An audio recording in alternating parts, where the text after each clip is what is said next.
My daughter and her wife tried to force me into assisted living to steal my home, but I turned the tables in a way they never saw coming.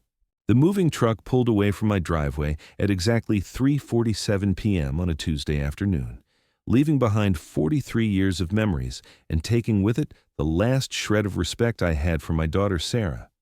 But what happened next would teach her and her controlling wife Jessica a lesson about underestimating the quiet old man they thought they could just push around and discard like yesterday's newspaper.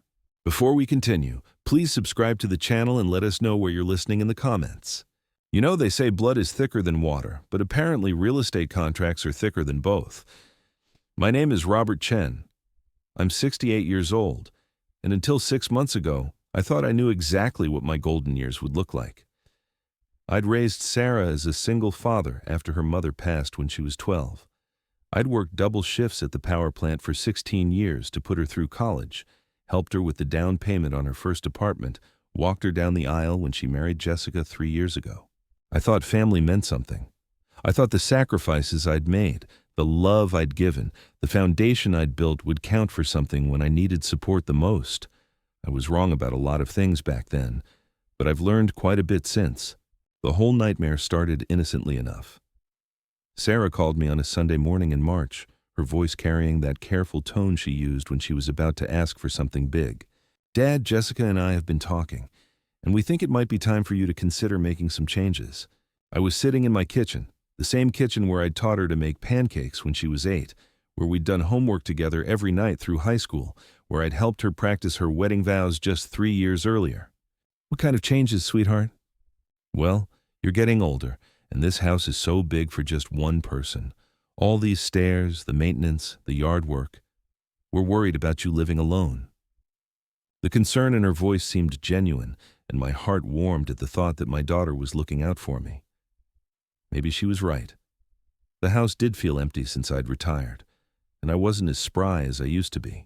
"What are you suggesting?" "There's this wonderful assisted living community about 20 minutes from our place, Sunset Gardens. We've already visited, and it's beautiful.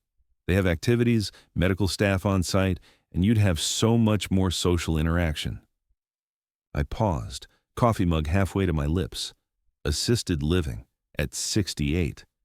When I still drove myself to the grocery store, still maintained my own yard, still balanced my own checkbook without any help. "Sarah, I appreciate the concern, but I'm not ready for assisted living. I'm perfectly capable of taking care of myself." The line went quiet for a moment. Then I heard Jessica's voice in the background, muffled but insistent. Sarah came back on the line, and her tone had shifted from concerned to something harder. "Da-da-T. Dad, we've actually already put a deposit down. The market for houses in your neighborhood is really strong right now, and if we move quickly, you could get a great price. We've talked to a realtor, and she thinks you could clear at least $400,000 after paying off the mortgage." My blood went cold. They'd already put down a deposit. They'd already talked to a realtor. They'd made decisions about my life, my home, my future, without consulting me at all. "You did what?" "We're trying to help you, Dad. This is what's best for everyone. You'll be safe and cared for, and honestly, Jessica and I could really use the space. We've been feeling cramped in our apartment, and we were hoping that maybe, eventually, we could move into your house, keep it in the family, you know." And there it was. The real reason.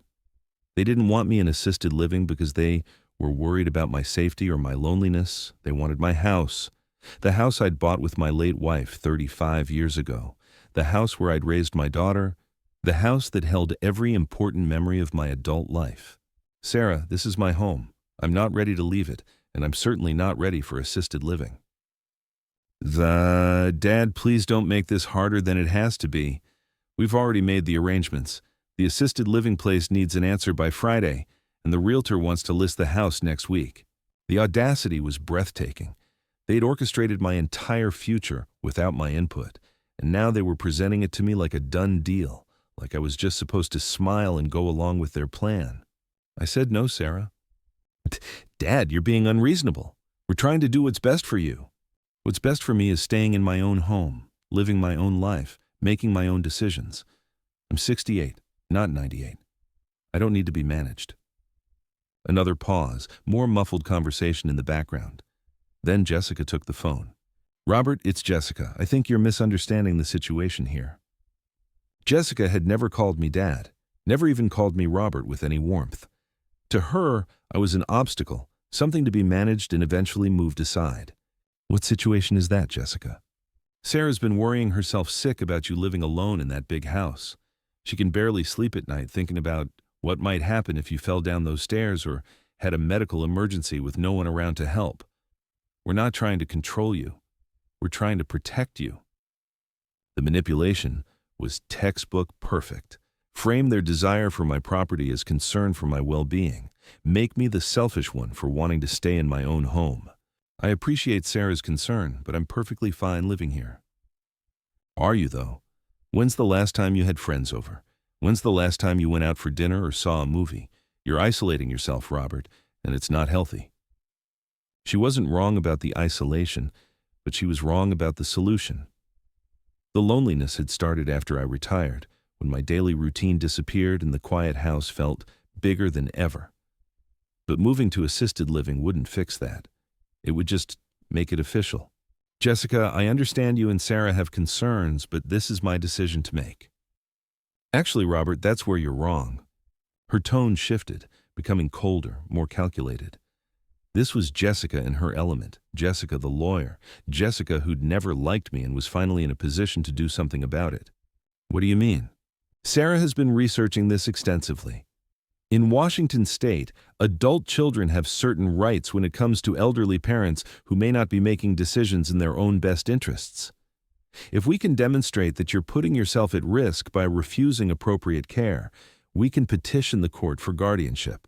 The words hit me like a physical blow. Guardianship. They were threatening to have me declared incompetent so they could make my decisions for me. "You wouldn't dare." "We don't want to go that route, Robert. We really don't. But if you force our hand, we'll do whatever we have to do to keep you safe. Sarah loves you too much to just watch you deteriorate alone in that house." I sat in stunned silence, processing what I'd just heard. My daughter and her wife were threatening to have me declared legally incompetent if I didn't voluntarily give up my home and move into assisted living. They were holding my freedom hostage to get what they wanted. "Robert, are you there?" "I'm here." "Look, we don't have to make this complicated. You move to Sunset Gardens. We help you sell the house. Everyone wins. You get the care you need. We get peace of mind.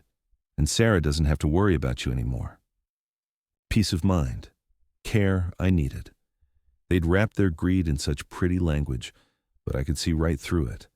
They wanted my house, and they were willing to destroy my independence to get it. "I need to think about this." "Of course, take your time. But remember, the deposit at Sunset Gardens is only good until Friday." After I hung up the phone, I sat in my kitchen for a long time, staring at the empty chair across from me where my wife used to sit. Margaret would have known what to do. She'd always been better at reading people, better at seeing through manipulation.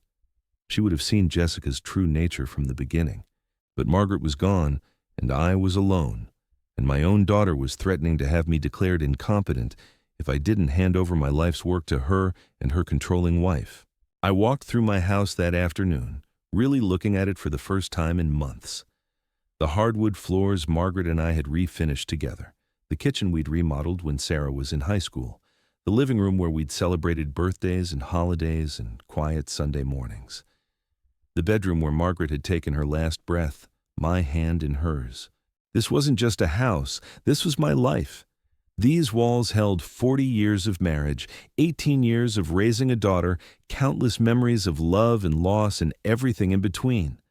And they wanted me to just walk away from it so they could move in and play house in the space where I'd built my family. I made myself dinner that night, the same simple meal I'd been making since Margaret died. As I ate alone at the kitchen table, I made a decision that would change everything. I wasn't going to be pushed around. I wasn't going to be managed. I wasn't going to let them take my home, my independence, or my dignity, but I also wasn't going to fight them the way they expected. I was 68 years old, and I'd learned a few things about strategy over the years. Sometimes the best way to win a war is to let your opponents think they've already won, right up until the moment you show them how wrong they were. I pulled out my laptop and started researching. Not assisted living facilities or real estate lawyers or guardianship laws. I was researching something else entirely. Something that would teach my daughter and her wife a lesson they'd never forget about underestimating the quiet old man they thought they could just push aside. By the time I went to bed that night, I had the beginnings of a plan that would turn their world upside down. They wanted to play hardball with someone they thought was weak and helpless. They were about to discover just how wrong they were. The next morning, I called in sick to my part-time consulting job and drove downtown to meet with someone I hadn't spoken to in 15 years. Marcus Webb had been my business partner back when I was still trying to make it as an independent contractor, before I took the steady job at the power plant. We'd kept in touch sporadically over the years, exchanging Christmas cards and the occasional phone call, but I knew he'd done well for himself in commercial real estate development. His office occupied the entire 20th floor of the Columbia Tower, with floor-to-ceiling windows offering a panoramic view of the city I'd called home for 4 decades. Marcus had aged well, his silver hair and expensive suit giving him the air of a man who'd never had to worry about mortgage payments or grocery bills. "Robert Chen," he said, standing up from behind a desk the size of my dining room table. "I'll be damned. You look exactly the same as you did in 1987. "You always were a terrible liar, Marcus." He laughed and gestured for me to sit in one of the leather chairs facing his desk. "Coffee? Something stronger?" "Coffee's fine." As his assistant brought us coffee in china cups that probably cost more than my monthly electric bill, Marcus studied my face with the intensity that had made him one of the most successful developers in the Pacific Northwest. "You didn't drive all the way downtown just to catch up on old times. What's eating at you, Robert?" I'd rehearsed this conversation in my head during the drive downtown, but sitting there in his office, surrounded by awards and photographs documenting his success, I felt suddenly uncertain. What I was about to propose was either brilliant or completely insane, and I wasn't sure which. "I need to buy some property, Marcus. Quite a bit of property, actually." His eyebrows rose slightly. "Residential or commercial?" "Residential. An entire city block, if possible." Marcus set down his coffee cup and leaned back in his chair. "An entire city block. That's not exactly a casual purchase, Robert. We're talking millions of dollars, depending on the location. What's this about?" I told him everything. The phone call from Sarah, Jessica's threats about guardianship, their plan to force me into assisted living so they could take my house. Marcus listened without interrupting, his expression growing darker with each detail. "Those manipulative little parasites," he said when I finished. "Your own daughter. Jesus, Robert, I'm sorry." "I don't want sympathy, Marcus. I want revenge." "Revenge is expensive." "How expensive?" Marcus pulled out a legal pad and started making notes. "Depends on the block. Which neighborhood are we talking about?" I pulled out the piece of paper where I'd written down Sarah and Jessica's address. "Maple Street, between 5th and 6th Avenue." Marcus's pen stopped moving. He looked up at me with an expression I couldn't quite read. "Robert, that's one of the most desirable residential blocks in the city. Those are million-dollar homes on quarter-acre lots. You're talking about buying 8, maybe 10 properties." "How much?" He was quiet for a moment, calculating. "Conservatively, 12 to 15 million, maybe more if the owners don't want to sell." The number hit me like a physical blow. $15 million. I had maybe 200,000 in savings, and my house was worth perhaps 400,000 on a good day. Even if I sold everything I owned, I'd still be short by more than $14 million. I can see the wheels turning," Marcus said gently.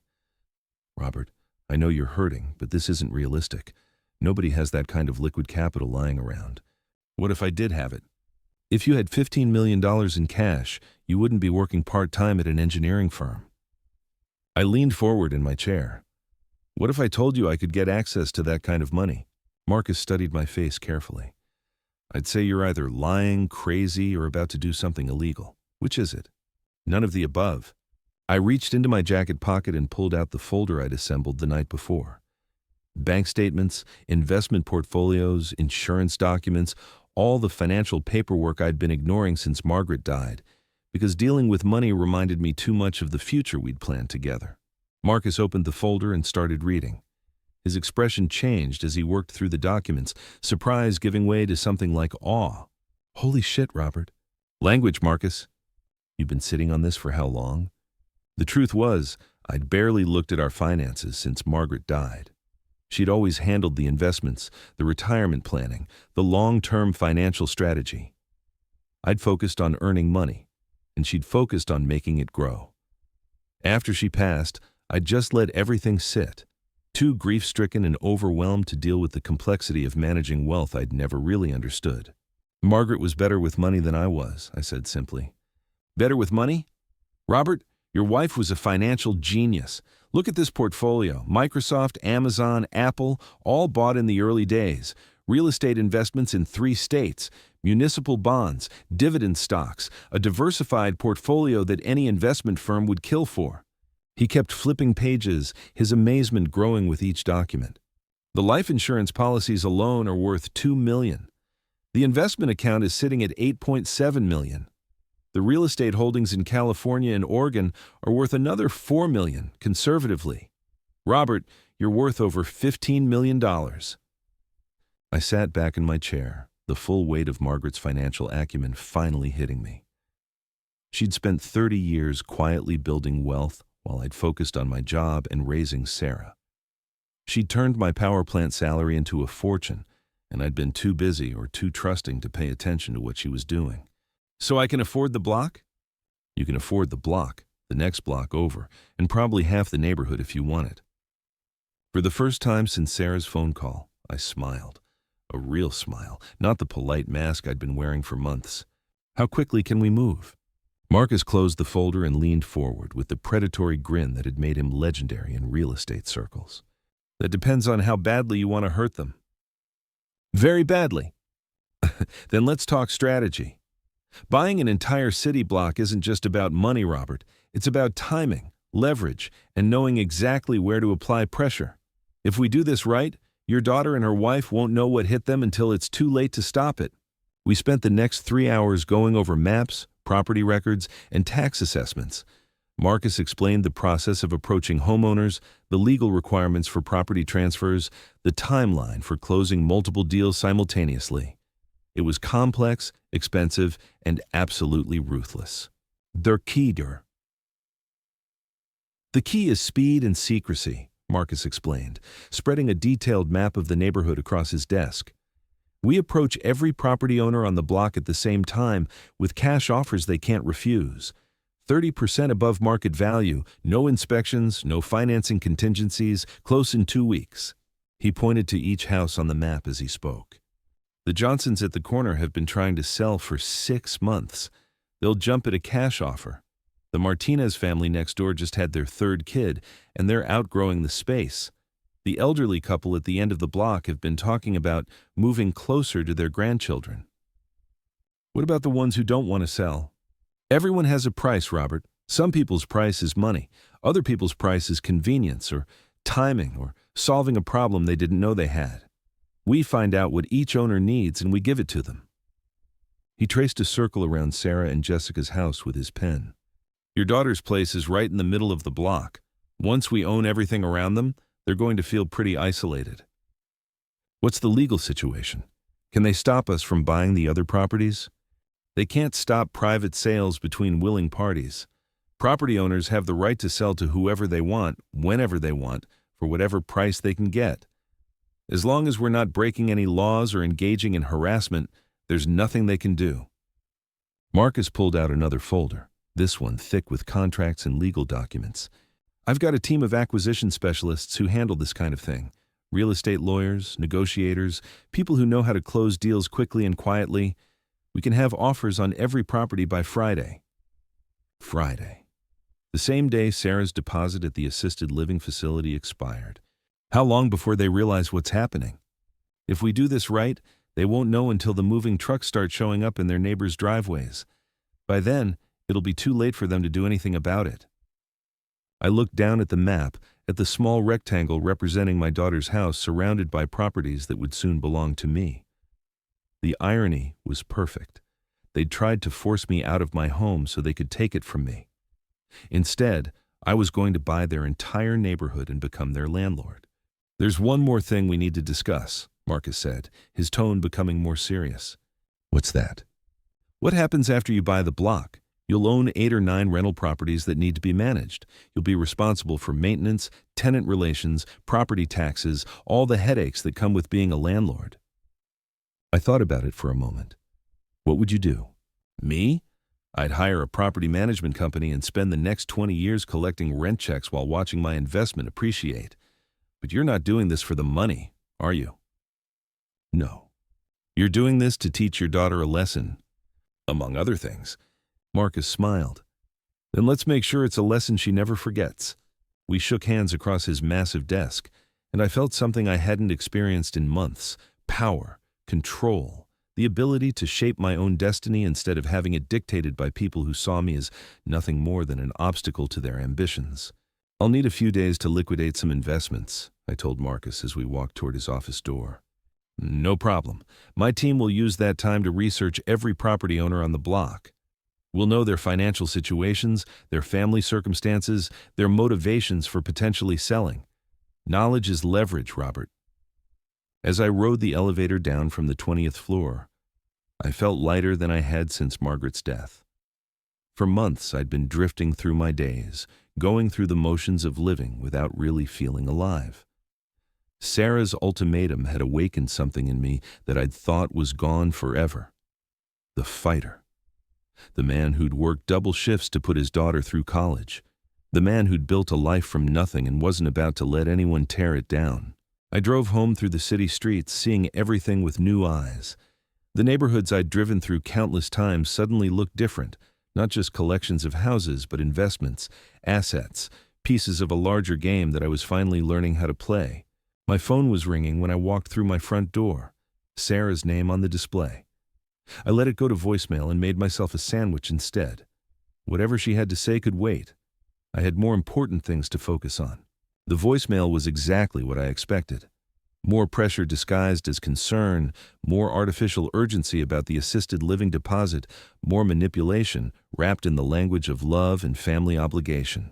Dad, it's Sarah. I really need to hear from you about Sunset Gardens. The deposit expires tomorrow, and if we lose this spot, there might not be another opening for months. Please call me back. We're worried about you. Worried about me? Right. They were worried about their timeline, their plan, their ability to move into my house before someone else figured out what they were really after. I deleted the message and called Marcus instead. How quickly can your people move? I asked when he picked up. Faster than you might expect. I've got 3 acquisition specialists standing by. Give me the word, and they'll start making calls tonight. Consider this your word. Excellent. Robert, I have to ask, are you sure you want to do this? Once we start making offers, there's no going back. Your daughter's going to figure out what's happening, and she's going to be furious. I thought about Jessica's cold voice on the phone, threatening me with guardianship proceedings if I didn't comply with their demands. I thought about Sarah's betrayal, the way she'd sided with her wife against the father who'd sacrificed everything for her future. Marcus, my daughter stopped being my daughter the moment she decided I was too inconvenient to deserve basic respect. What happens next is entirely her choice. Understood. I'll call you tomorrow with updates. That evening, I did something I hadn't done since Margaret died. I opened a bottle of wine. Not the cheap stuff I usually bought for cooking, but one of the good bottles from the collection Margaret had started years ago. A 2015 Cabernet from Napa Valley that we'd been saving for a special occasion that never came. I poured myself a glass and sat in Margaret's reading chair, looking through the photo albums she'd so carefully maintained. Pictures of Sarah as a baby, her first steps, her first day of school, birthday parties and Christmas mornings and family vacations to the coast. A lifetime of memories that should have meant something to the woman who was now trying to force me into assisted living. But as I flipped through the pages, I noticed something I'd never paid attention to before. In every family photo from the last 5 years, Sarah's smile looked forced, artificial, like she was performing the role of loving daughter rather than actually feeling it. When had that started? When had my relationship with my daughter become a performance instead of something real? The answer came to me as I reached the wedding photos from 3 years ago. There I was, walking Sarah down the aisle, both of us crying with what I'd thought was joy. But looking at the pictures now, I could see the truth I'd missed at the time. Sarah wasn't crying from happiness. She was crying from stress, from pressure, from the weight of expectations that had nothing to do with love. Jessica had orchestrated everything about that wedding: the venue, the flowers, the guest list, even Sarah's dress. I'd thought I was watching my daughter marry the love of her life, but what I'd actually witnessed was a hostile takeover. Jessica hadn't just married Sarah, she'd acquired her, and now she was trying to acquire me. My phone rang again. This time it was a number I didn't recognize, but I answered anyway. "Mr. Chen, this is Patricia Morrison from Marcus Webb's office. I'll be handling the property acquisitions we discussed today." Her voice was crisp, professional, the sound of someone who got things done without unnecessary drama. "How can I help you, Ms. Morrison?" "I've completed the initial research on all 9 properties in the target area. I have good news and interesting news. Which would you like first?" "Good news. All 9 property owners are potentially motivated sellers. Financial pressures, life changes, family situations that make a quick sale attractive. None of them have any special emotional attachment to their current location." "And the interesting news? Your daughter and her wife are behind on their mortgage payments. 3 months behind, to be exact. They're facing foreclosure proceedings within the next 60 days if they can't bring their account current." I set down my wine glass, processing this information. Sarah and Jessica were broke. They weren't just being greedy by trying to force me into assisted living. They were desperate. My house wasn't just their dream home. It was their financial salvation. "How much do they owe?" "Total mortgage balance is $470,000. They're behind by about $12,000 in payments, plus penalties and fees. They need roughly $15,000 to avoid foreclosure." $15,000. Pocket change compared to what I was about to spend buying their entire neighborhood. They were drowning in debt, trying to steal my house to save themselves, and I'd been feeling guilty about not wanting to accommodate their demands. "Ms. Morrison, I want you to accelerate the timeline. How quickly can we close on all 9 properties?" "If everyone accepts our initial offers, we could close simultaneously in 10 days, aggressive but doable with cash purchases." "Do it. And Ms. Morrison?" "Yes, sir." "I want the closing scheduled for the same day their mortgage goes into final foreclosure proceedings." There was a pause on the other end of the line. When Patricia spoke again, I could hear the smile in her voice. "Mr. Chen, you're going to make an excellent client." After we hung up, I sat in the growing darkness of my living room, thinking about the conversation I'd just had. In 10 days, I would own every house on my daughter's block except hers. I would be her neighbor, her landlord, and the man she'd tried to manipulate into giving up his independence. The irony was so perfect it almost felt like destiny. My phone buzzed with a text message from Sarah. "Dad, please call me. The deadline for Sunset Gardens is tomorrow and we really need to talk." I turned off my phone without responding and poured myself another glass of wine. Tomorrow, Sarah would discover that her deadline meant nothing to me. In 10 days, she'd discover that her father was far more capable and far less helpless than she'd ever imagined. But tonight, I was going to finish Margaret's wine and look through our photo albums, remembering what our family used to be before greed and manipulation poisoned everything we'd built together. The next morning brought rain and the kind of gray Pacific Northwest sky that made everything feel muted and uncertain. I made coffee and checked my email, finding a message from Patricia Morrison with subject line, "Project Maple Street, Day 1 Update." The efficiency was impressive. In less than 12 hours, her team had contacted all 9 property owners with preliminary offers. 7 had expressed serious interest. 1 was out of town but would be back by the weekend. Only 1 had declined the initial contact, but Patricia noted that he was recently divorced and might be more motivated than he initially appeared. I was reading through the detailed property reports when my doorbell rang. Through the peephole, I could see Sarah standing on my front porch, soaked from the rain, looking smaller and more desperate than I'd seen her since she was a child, afraid of thunderstorms. Part of me wanted to let her stand there in the rain, to give her a taste of the helplessness she'd been trying to force on me. But I wasn't cruel, despite what she might think. I opened the door. "Hello, Sarah." "Dad, thank God you're here. I've been calling and texting. Why haven't you been answering?" She pushed past me into the house, dripping rainwater on the hardwood floors Margaret and I had refinished together 15 years ago. "I've been busy." "Busy with what?" "Dad, we need to talk about Sunset Gardens. The deadline was yesterday. They gave the spot to someone else." I closed the door and followed her into the living room, where she was pacing like a caged animal. Her designer coat, which probably cost more than most people spend on groceries in a month, was soaked through. Her usually perfect hair hung in wet strands around her face. "That's unfortunate," I said calmly. "Unfortunate? Dad, do you understand what this means? There's a 6-month waiting list for quality assisted living facilities. We can't just find another place overnight." I sat down in Margaret's reading chair and studied my daughter's face. The panic was real, but it wasn't panic about my welfare. It was panic about their timeline, their plan, their need for my house. "Sarah, I've been thinking about our conversation the other day." "Good. I'm glad you're taking this seriously." "I am taking it seriously, very seriously, which is why I've decided to stay right here in my own home." Her face went white. "Dad, you can't. We've already made arrangements. Jessica's been working with lawyers about the guardianship paperwork." "Has she now?" "We don't want to go that route, but if you're not going to be reasonable about this, we don't have a choice. You're putting yourself at risk, and we can't just stand by and watch you hurt yourself." The performance was flawless. Concerned daughter, difficult father, family crisis that required legal intervention. If I hadn't known about their financial situation, if I hadn't understood their real motivations, I might have actually felt guilty. "Sarah, let me ask you something. When's the last time you visited me just to spend time together?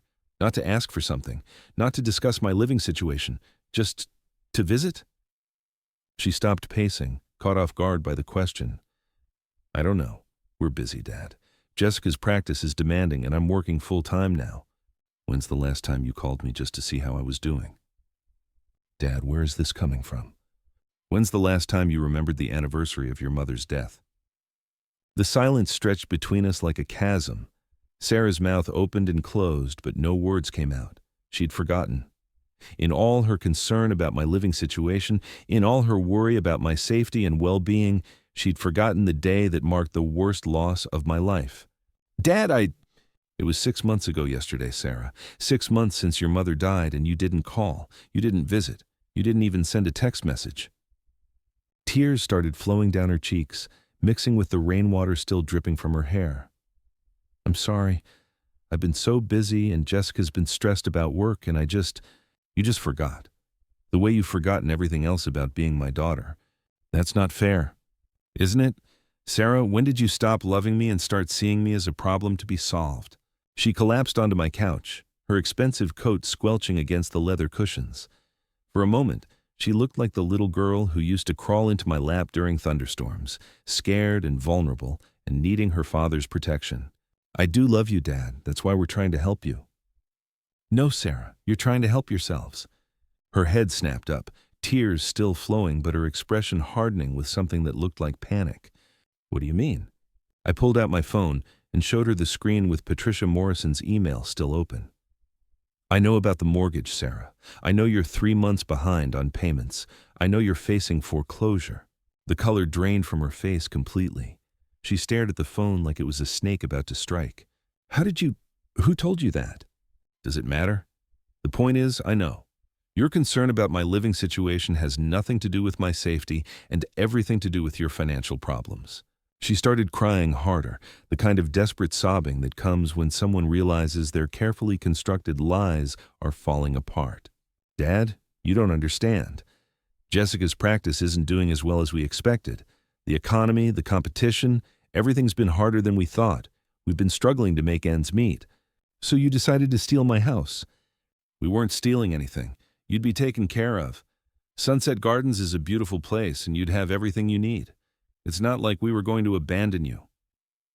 You were going to warehouse me so you could move into my home without having to ask permission." She wiped her nose with the back of her hand, a gesture that reminded me of her childhood. It seemed like the best solution for everyone. Everyone except me. Do you notice? "Dad, please. We're desperate. If we lose the house, we lose everything. Jessica's parents helped us with the down payment, and if we default, they'll never forgive us. My credit will be ruined. We won't be able to get another mortgage for years."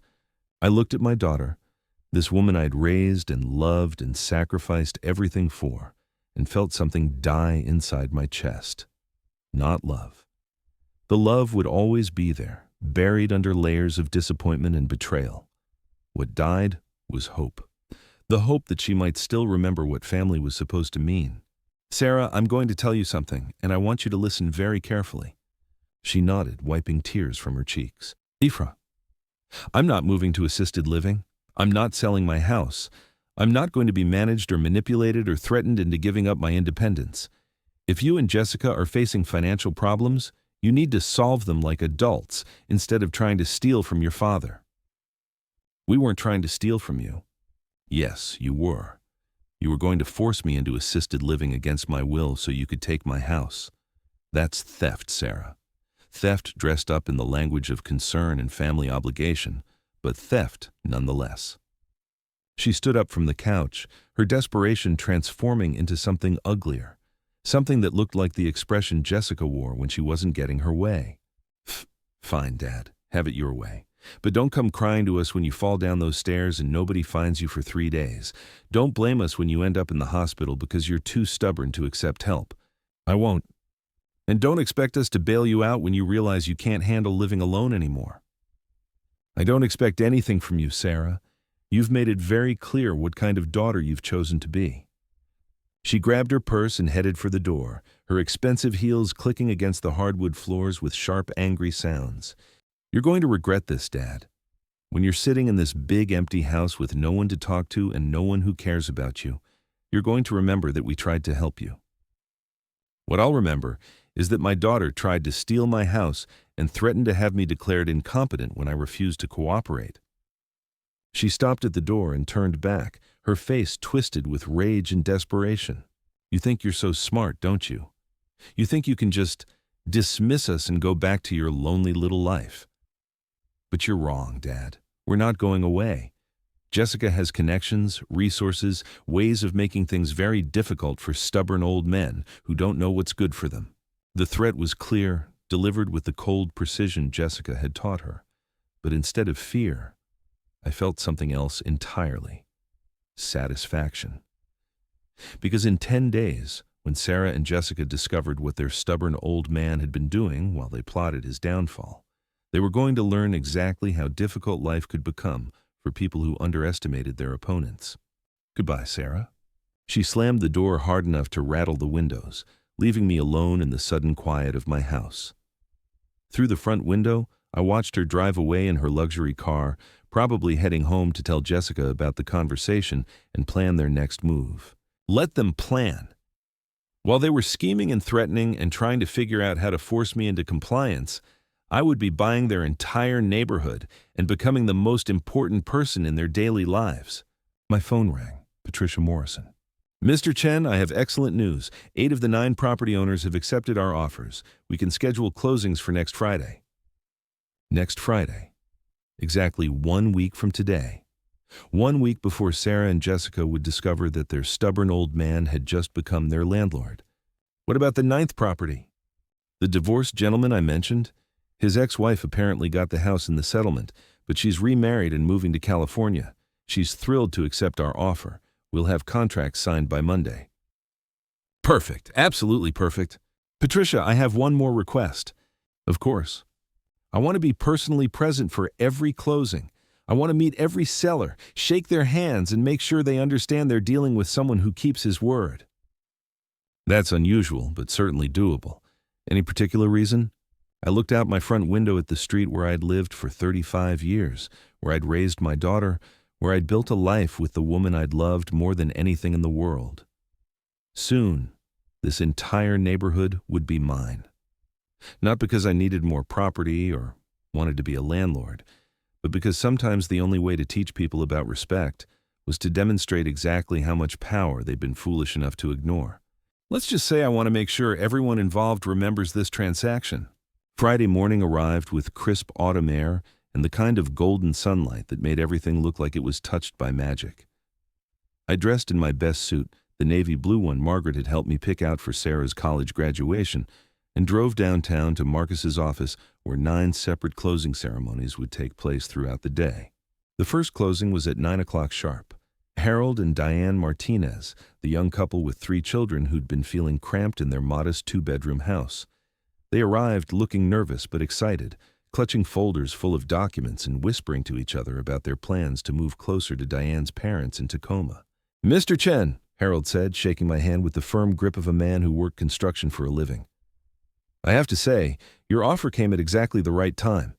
We'd been talking about moving for months, but the market's been so unpredictable."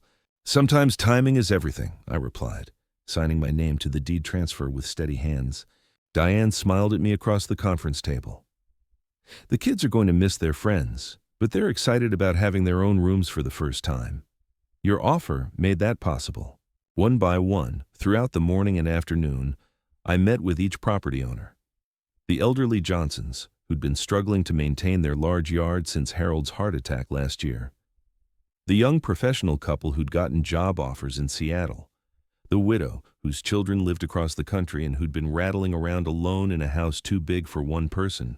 Each closing was a small human drama, families making life changes that would ripple through generations.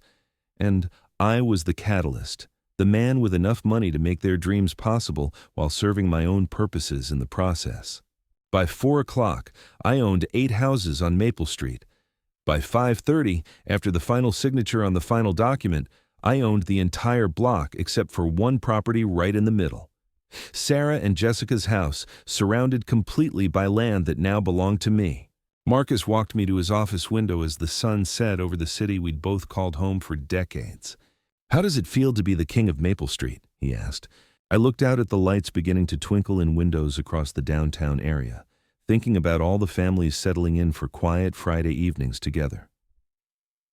Somewhere out there, Sarah and Jessica were probably having dinner, completely unaware that their world had just shifted beneath their feet. "It feels like justice," I said. My phone had been buzzing intermittently throughout the day, with calls and texts from Sarah, growing increasingly frantic as the hours passed. I'd ignored them all, focusing on the business at hand. But now that everything was complete, I scrolled through the messages. The progression was fascinating to watch. It started with fake concern about my well-being, evolved into barely disguised threats about guardianship proceedings, and ended with pure desperation about their mortgage situation. The final message, sent just 20 minutes ago, was the most honest communication I'd received from my daughter in years.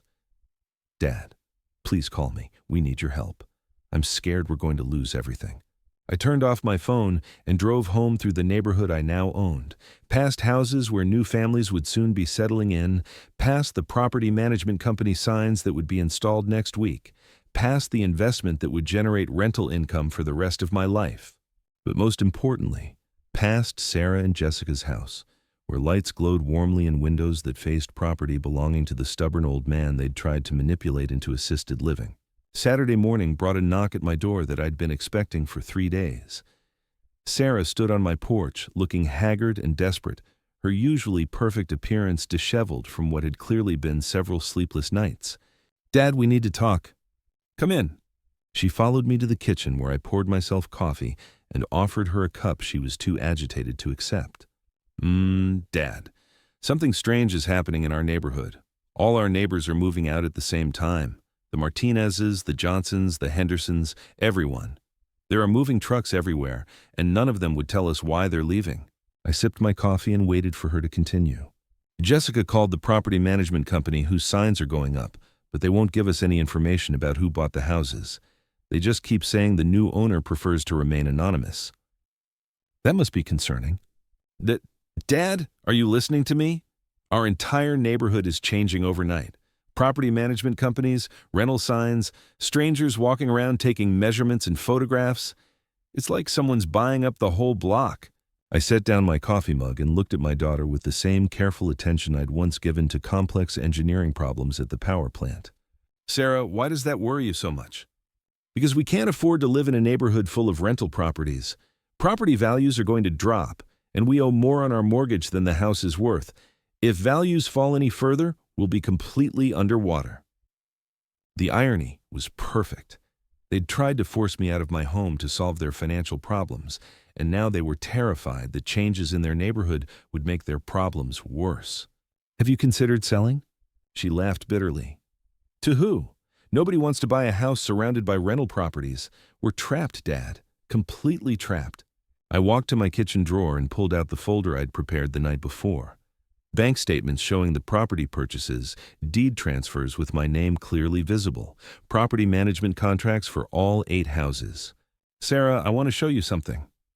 I laid the documents on the kitchen table where we'd eaten countless meals together when she was growing up, where I'd helped her with homework and listened to her talk about her dreams for the future. She picked up the first document, a deed transfer for the Martinez property, and her face went pale as she read my name at the bottom. Dad, what is this? Keep reading. She worked through the papers methodically, her expression shifting from confusion to disbelief to something approaching horror as the truth became clear. You bought all of them. Every house on our block except ours. That's correct. But how? Dad, these properties are worth millions of dollars. Where did you get that kind of money? I told her about Margaret's investment portfolio, about the wealth she'd quietly accumulated over 30 years of careful financial planning, about the life insurance policies and real estate holdings and diversified investments that had been sitting in accounts I'd barely looked at since Margaret died. Your mother was a remarkable woman, Sarah, much more remarkable than either of us gave her credit for. Sarah stared at the documents like they might suddenly burst into flames. So you're our landlord now? You own everything around us? I own the properties. A management company handles the day-to-day operations. Why, Dad? Why would you do this to us? The question hung in the air between us, loaded with years of disappointment and betrayal and love gone wrong. Sarah, do you remember what you said to me the last time you were in this house? You said I was going to regret choosing my independence over family. You said when I was sitting alone in this big empty house with no one to care about me, I'd remember that you tried to help. She nodded miserably. Uh-huh. Well, here I am in my big empty house, and I do remember. I remember that my daughter tried to steal my home and threatened to have me declared incompetent when I refused to cooperate. I remember that she forgot the anniversary of her mother's death because she was too busy plotting my downfall. I remember that she chose her wife's financial problems over her father's dignity. Tears were streaming down Sarah's face now, but I wasn't finished. You wanted me to understand consequences, Sarah. You wanted me to learn what happens when family abandons family. Well, congratulations, I learned. And now you get to learn what happens when you underestimate the people who love you. She wiped her eyes with the back of her hand, a gesture that still reminded me of the little girl she used to be. Dad, I'm sorry. We were wrong about everything. The assisted living, the threats, trying to take your house. We were scared and desperate, and we made terrible decisions. Yes, you did. Is there any way we can fix this? Any way to make things right between us? I looked at my daughter, this woman I'd raised and loved and sacrificed everything for, who'd been willing to destroy my independence to solve her own problems. The love was still there, buried under layers of hurt and disappointment, but trust was something that had to be earned back one honest conversation at a time. That depends on you, Sarah. It depends on whether you want to rebuild our relationship based on truth and respect, or whether you want to keep treating me like an obstacle to your ambitions. I want to rebuild it more than anything. Then you need to start by being honest about your situation. No more lies, no more manipulation, no more threats. If you and Jessica are facing financial problems, we'll discuss them like adults. If you need help, you ask for it directly instead of trying to steal what you want. She nodded eagerly. We can do that. We want to do that. And Sarah? Yes? You need to understand that I'm not the same man you tried to manipulate 6 months ago. I'm not helpless, I'm not confused, and I'm certainly not going to be anyone's victim. I own this entire neighborhood now, and that makes me a very important person in your daily life. The weight of that reality settled over her like a heavy blanket. Her father, the man she'd dismissed as a burden, now controlled her housing situation, her property values, and her financial future. What happens now? I gathered up the documents and returned them to their folder. Now you go home and have an honest conversation with your wife about what kind of people you want to be. Whether you want to be the kind of people who manipulate elderly family members to get what you want, or whether you want to be the kind of people who deserve to be part of a real family. And then we'll see. Real relationships take time to build, Sarah. Trust takes even longer. But if you're willing to do the work, If you're willing to treat me with the respect I should have been getting all along, then maybe we can figure out what being father and daughter actually means." She stood up slowly, her movements careful and deliberate, like someone afraid of making the wrong gesture. "Dad, I love you. I know I haven't shown it very well, but I do love you." "I love you too, sweetheart. I always have. That's why this hurts so much." After she left, I sat in my kitchen thinking about the conversation we'd just had. It wasn't forgiveness, not yet, but it was a beginning. The first honest words we'd exchanged in years, built on a foundation of truth instead of manipulation. Outside my window, I could see the property management signs going up in yards throughout the neighborhood. Tomorrow, new families would start moving into houses I now owned, beginning their own stories in spaces that had once belonged to other people's dreams. But tonight, I was content to sit in my own home, the house I'd fought to keep, surrounded by property I'd bought to teach a lesson about respect and family and the consequences of underestimating people you claim to love. My phone buzzed with a text message from Marcus. "Congratulations on your new real estate empire. Dinner tomorrow to celebrate?" I typed back, "Rain check, I have family business to sort out." And for the first time in months, that felt like something worth looking forward to. If you like this story, please like this video, subscribe to the channel, and share your impressions of this story in the comments. To listen to the next story, click on the box on the left. Thank you for watching.